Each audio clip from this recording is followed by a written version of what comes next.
years ago, death crossed borders. It left Africa and conquered the world, carrying with it a contradiction as dark as ever, yet now also illuminated.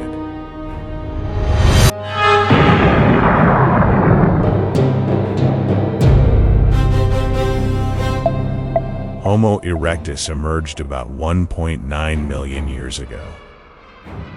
They stood between 5 and 6 feet tall and weighed around 90 to 150 pounds.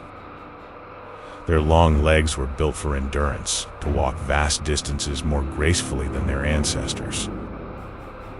They lived in organized groups, refined stone tools like axes and blades, and achieved an evolutionary leap that changed everything. They mastered fire. They were the first hominins to migrate out of Africa. Across the eastern savannas, they journeyed toward Asia, crossing deserts and dense forests. They reached Indonesia, China, and later Europe, facing glaciers, extreme climates, and unknown predators. But every step beyond Africa was also a step toward death. It was there, patient and watchful, adapting to new lands alongside them. The roots of Homo erectus can be traced through fossils found across vast distances.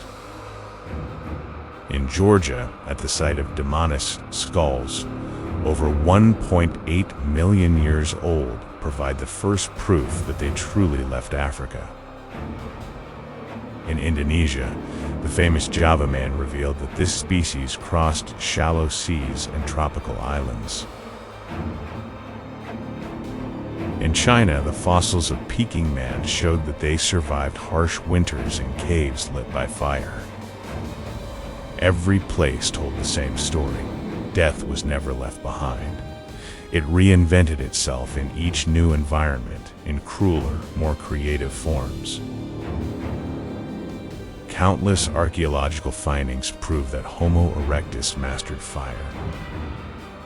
Burned earth and clay, charred wood, and animal bones have been found in multiple sites. The analysis of heat residues on tools and food remains also points to the controlled use of fire to cook and preserve food.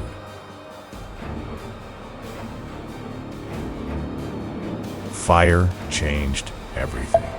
It protected from predators, drove away the cold, illuminated the night.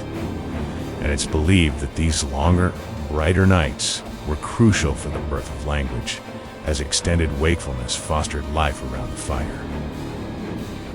But fire also changed their biology. Cooked food became easier to digest and richer in nutrients, which may have fueled brain growth, yet every gift came with a price. A single mistake can set the dry savanna ablaze, consuming shelters and lives. Fire was a blessing, and at the same time a new weapon in the hands of death. Fire also brought a new weapon. Collective hunting, planned with primitive strategies, allowed them to take down massive creatures, ancient elephants, hippos, giant buffalo. But every ambush could end in tragedy. Burns, crushed bones, bodies trampled, deep wounds that quickly turned deadly. Archaeologists have found animal bones marked by stone cuts, proof that Homo erectus butchered the carcasses of large prey. But they have also found remains of Homo erectus with fractures and fatal injuries, likely from failed hunts. It wasn't only predators that killed them, it was the prey itself, refusing to die quietly. In those times, every hunt was a dangerous pact. Either they earned their food, or they offered their lives. We can almost see the scene, a plain illuminated by the flickering light of makeshift torches. A group of Homo erectus surrounds a young prehistoric elephant, thrashing in desperation. Sharp stones glint under the moonlight. The animal bell is striking one of the hunters. The impact is brutal. ribs snap and the body falls onto one of the torches. Some stare in horror as the man writhes in pain, his body consumed by fire. The others surge forward, shouting, hurling stones and frenzied blows. Death hovers between them, in the prey and the hunter alike.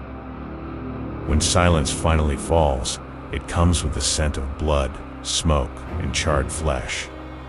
That night, the fire cooks the meat, but the group carries with them the memory of yet another body lost to the dark. By morning, his corpse is left behind. No rites, no farewell. Death, at that time, was a raw fact. An absence soon forgotten, swallowed by survival. And yet, in the ashes of that fire, a silent memory remained. Death never truly went away. Homo erectus survived for over 1 million years. They were stubborn, ingenious, relentless in their expansion. But their boldness came at a cost: disease in foreign lands, injuries from risky hunts, battles between groups for control of fire and food. Death traveled with them. It was there, in the African savannas, the Asian deserts, the European ice. They believed they had conquered the night with fire, but they had only given it new faces.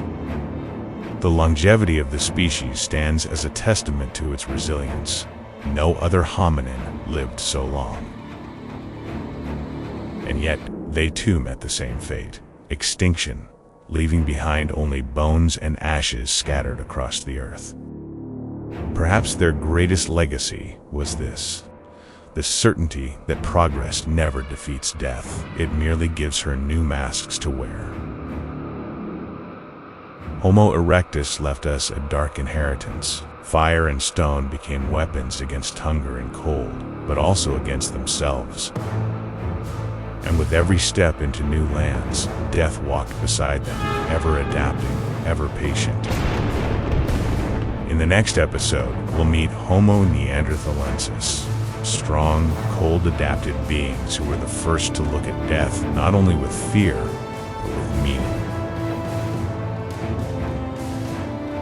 If this ancestral story made you reflect, subscribe, ring the bell, and prepare to continue the dark journey of the evolution of death.